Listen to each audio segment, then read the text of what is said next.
Northwestern Diesel, written and told by Kiefer Adams.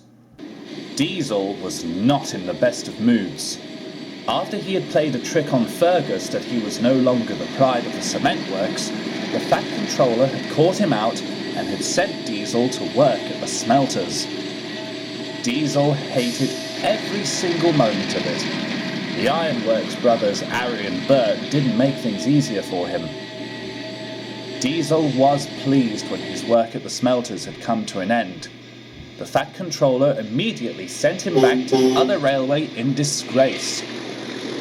But this time, when Diesel came back to the mainland, he did not get the usual homecoming he expected. When Diesel arrived, the mainland controller was waiting for him. He looked very stern and very cross. Good morning, sir," Diesel stuttered. "Save me the detail," the mainland controller interrupted. "Diesel, I have finally had it.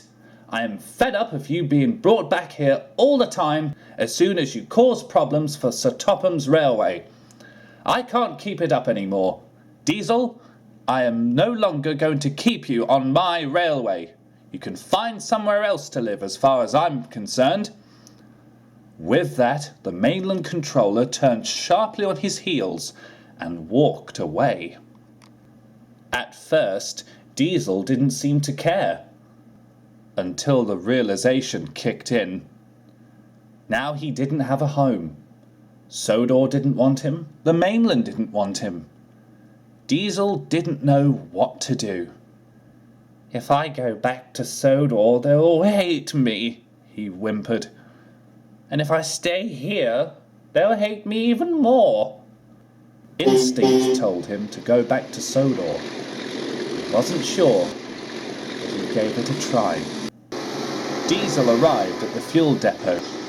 He was feeling very lost and very sorry for himself. Just then, Mavis, the Diesel who worked at the quarry, came over. "What are you doing here?" she asked. "I thought the Fat Controller sent you away."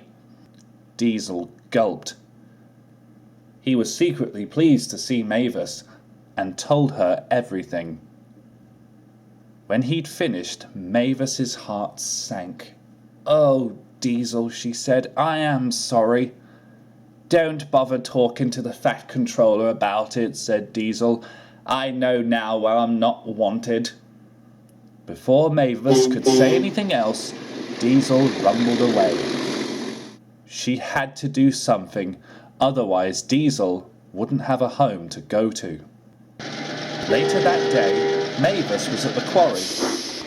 Thomas was helping her, as Bill and Ben had been called away elsewhere. Mavis was just telling Thomas what had gone on with Diesel, when to her surprise the Fat Controller arrived. "Mavis, Thomas," he boomed, "I hear you've been doing very well at the quarry. I've just come to congratulate you on your hard work."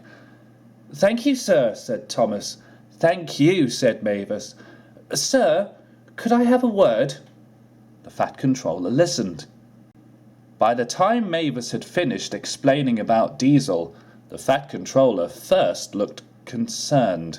"I know I've sent Diesel away many times," he said, "but seeing as now the mainland doesn't want him, it leaves me with no choice."